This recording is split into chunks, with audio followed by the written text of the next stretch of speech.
സംവിധായകൻ രഞ്ജിത്തിനെതിരായ ലൈംഗികാതിക്രമ കേസിൽ സിനിമാ മേഖലയിലെ കൂടുതൽ പേരെ ചോദ്യം ചെയ്യാൻ SIT.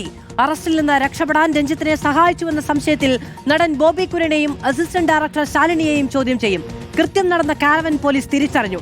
അതിനിടെ റിപ്പോർട്ടർ വാർത്തയ്ക്ക് പിന്നാലെ സിനിമയുടെ ICC അംഗമായിരുന്ന മുഹമ്മദ് സിയാദ് രഞ്ജിത്തിന്റെ വക്കാലത്തൊഴിഞ്ഞു. യുവനടിയുടെ പരാതിയിലെ ലൈംഗിക അതിക്രമ കേസിൽ സംവിധായകൻ രഞ്ജിത്ത് ഒളിവിൽ പോകാൻ ശ്രമം നടത്തിയിരുന്നു.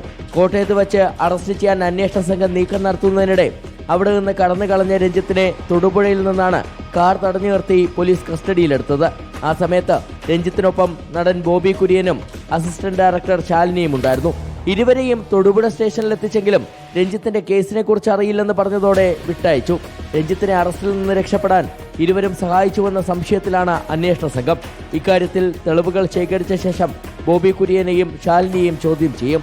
കേസിൽ പങ്കുണ്ടെന്ന് കണ്ടെത്തിയാൽ പ്രതികളാകും. കൃത്യം നടന്ന കാരവാൻ പോലീസ് തിരിച്ചറിഞ്ഞിട്ടുണ്ട്. കാരവാന്റെ പുറത്തെ CCTV ദൃശ്യങ്ങൾ പോലീസ് പരിശോധിച്ചു വരികയാണ്. രഞ്ജിത്തിനെ കസ്റ്റഡിയിൽ ലഭിച്ച ശേഷം കാരവാനിലെത്തിച്ച് തെളിവെടുക്കും. ലൈംഗിക അതിക്രമത്തിന് പിന്നാലെ യുവനടി ലൊക്കേഷനിലുണ്ടായിരുന്ന ചില സഹപ്രവർത്തകരോട് വിവരം പറഞ്ഞിരുന്നു. ഈ വിവരം ലൊക്കേഷനിൽ മറച്ചുവെക്കാൻ ശ്രമം നടന്നുവെന്നതിലും വിശദമായ അന്വേഷണം നടക്കുകയാണ്. അതിനിടെ രഞ്ജിത്തിന്റെ അഭിഭാഷകൻ മുഹമ്മദ് സിയാദ് വക്കാലത്തൊഴിഞ്ഞു. സിനിമയുടെ ICC അംഗമായിരുന്ന സിയാദ് രഞ്ജിത്തിന് വേണ്ടി കോടതിയിൽ ഹാജരായ വിവരം ഇന്നലെ റിപ്പോർട്ടർ പുറത്തുവിട്ടതിന് പിന്നാലെയാണ് തീരുമാനം. റിപ്പോർട്ടർ, കൊച്ചി.